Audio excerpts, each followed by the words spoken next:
Peace be with you. What an embarrassment of riches we have in our Lenten readings. That's true season after season in Lent. We just have wonderful biblical readings. So last week we heard what I call the greatest story ever told, the parable of the prodigal son. And this week we have the story of the woman caught in adultery from the Gospel of John, a tale that's beguiled Christians and non-Christians now for 2 millennia. So let's take a careful look at this wonderful story. Notice first, please, how it commences with the journey of Jesus from the Mount of Olives into the temple. Now, those who've been to the Holy Land know that Mount of Olives is to the east of the temple, and if you cross over, you then go down into what they call the Kidron Valley, and then you go back up to the temple. Now, you might be tempted to say, well, that's just a little bit of historical detail, that Jesus came from the Mount of Olives down the valley and up to the temple. But you got to remember what a first century Jewish audience would have taken in, because they would have remembered the prophecy of Ezekiel regarding the corruption and restoration of the Holy Temple.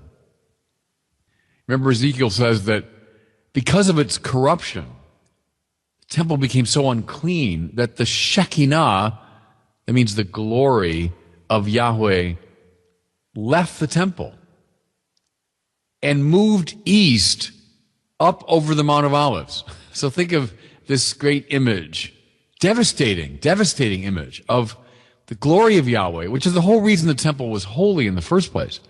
The glory gets up, it rises up, and it leaves the temple and moves east over the Mount of Olives. You say, okay, well, so what? Well, here's the so what.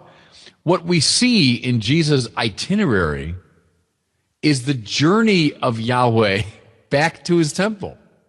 Isn't that terrific in John? So Jesus coming up over the Mount of Olives, now going the other way, back toward the temple, and he comes into his temple. It means the glory of the Lord has returned to that place and has made it holy again. Now, with that in mind, we can read this story with much clearer vision, because we'll see what John is presenting is a contrast between the corruption of the temple, the reason the glory of God left, and its proper purpose, what happens when the glory of Yahweh returns. That, I think, is the interpretive key. And see, too often we approach the story, we don't even pay attention to the opening lines, but they provide the interpretive framework. So here's what I mean. What are the scribes and Pharisees doing as the story begins? They are perfectly exemplifying the corruption of law and religious ritual, because they're using those things precisely for the persecution of the poor and the exercise of their own power. That's what bugged Ezekiel. That's what bugged Jeremiah and Isaiah and the rest of them. What is the proper purpose of law, sacrifice, ritual, etc.? Well, it's always to bring people closer to God, to correct what needs correcting, to facilitate friendship between creature and creator. So the temple is a place of sacrifice, to be sure, because sacrifice is a kind of cleansing or purging process. But the whole purpose of law, ritual, and temple is to bring divinity and humanity together. So look back at the Old Testament. Is the law clear and its demands sometimes harsh? Well, yeah. Precisely in the manner of a coach who demands a good deal from his players, or an orchestra conductor who demands a lot of his young musicians. I think of all my years of playing sports as a kid, I remember a handful of coaches. Invariably, they were the toughest coaches. They were the coaches who were toughest on us. They're the ones I remember. They're the ones who taught me how to play properly. God does not want us to settle for second best. And so, through the law, he's sometimes a pretty tough, demanding coach. Now, can the law and discipline be used in an aggressive or domineering way? Yeah, sure. Think again of a teacher or a coach who was Just plain cruel, who was using his knowledge of the subject and his authority to hurt and humiliate his charges. Now, you know what I mean. I won't name them, think of a few teachers and coaches who I thought were just kind of abusing their power and authority. Or think of a police officer or a judge, someone who uses the knowledge of the law in a similarly corrupt way. This will give you a rather clear idea of what made the temple and its denizens corrupt in the eyes of the great prophets. Now, lest we think this is all very distant and abstract with no relation to ourselves, consider the way that we can use our knowledge of God's law to hurt others and not to liberate them. We gossip, we scapegoat, we all do that. We blame, right? And what do? We convince ourselves that we're not just working out our personal hang-ups, we're following the divine law, and we're pointing out to others their problems and violations. Yeah, sure we are. Very often, we're using the law precisely in the corrupt way that it was used in the temple. So listen now as the story gets underway. The scribes and Pharisees brought a woman who had been caught in adultery. And later on they say, we caught her in the very act of adultery. Well, let that sink in for a second. Where were these people positioned?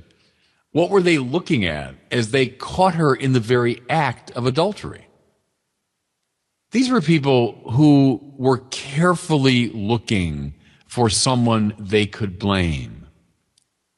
They're doing this as an act of love to help her grow in the spiritual life. Give me a break. They're doing it to attack her, to humiliate her. We know it because having arrested her, what do? They drag her out. Can you imagine anything more humiliating for the woman? First of all, caught in the very act of adultery, how humiliating that is. But then she can't just slink away and hide.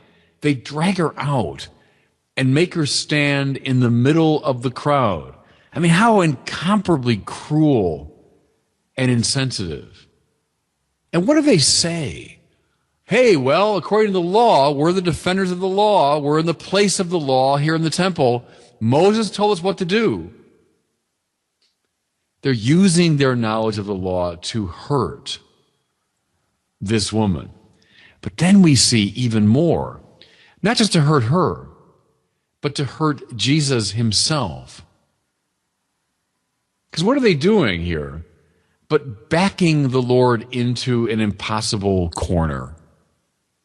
If he says, oh no, let her go, they'll say, you don't love the law. If he says, yeah, go through with it, kill her, they say, look at this cruel, unjust man who's talking peace, but he's acting violently. So they've caught him, it seems. See, what John is doing so cleverly here, I think, is he's showing us in one fell swoop the corruption of law, ritual, temple on full display. It's like in one little gesture, he's showing us everything wrong with the temple. Everything, listen, that made the Shekinah of the Lord get up and leave and exit by way of the Mount of Olives. But now, see, we are meant to watch Jesus. Because he's the glory of the Lord returned to the temple. So we're meant to see in him what the temple, law, ritual look like when the glory of Yahweh has returned, has inhabited them once again. Jesus bends down and writes on the ground. The only time, by the way, in the Gospels he's ever depicted as writing anything, which I think is fascinating.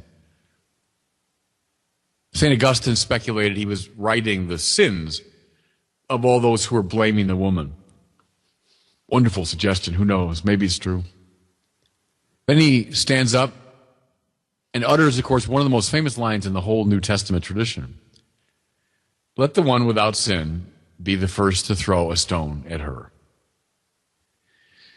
What do we hear now in this magnificent line? We hear that one of the prime purposes of the law is to make us humble. Now, you see what I'm driving at here? What are they doing with the law? They're not allowing it to make them humble. They're using it to humiliate somebody else. And again, fellow sinners, brothers and sisters, we all do this. Whether it's through gossip or it's through blaming, we all do this. We use the law not to humble ourselves, like, boy, I'm falling so far short of what God wants. I use it to humiliate others.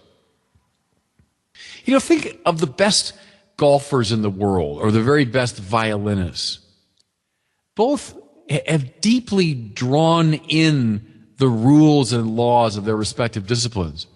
And therefore, both, more than anyone else, realize how far they fall from where they should be. Do you ever listen to interviews with golfers after a round where they shoot like 69, which is, of course, for non-golfers, a brilliant score? And, oh, yeah, I did this wrong, and oh, I missed that approach, and my putting was bad today. Well, that's because they've so internalized the law that the law has humbled them in a good way. Or a violinist that gives a brilliant performance, but all he can think of is, oh, well, I could have been so much better. They don't lord it over beginners. They don't humiliate beginners. They allow the law to humble themselves. And then we watch Jesus in relation to the woman. The temple was always meant to be a place of mercy, a place where sins are forgiven, where the friendship with God is reestablished.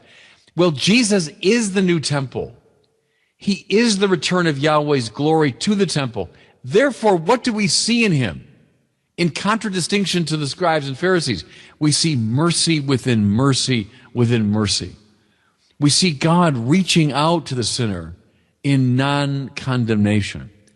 But now finally, mind you please, this is not, to use Bonhoeffer's great phrase, cheap grace. The Lord reaches out in mercy, yes indeed, but then he says, do not sin anymore. See, watch, he's not denigrating the law, but he's using the law to bring a sinner back to life.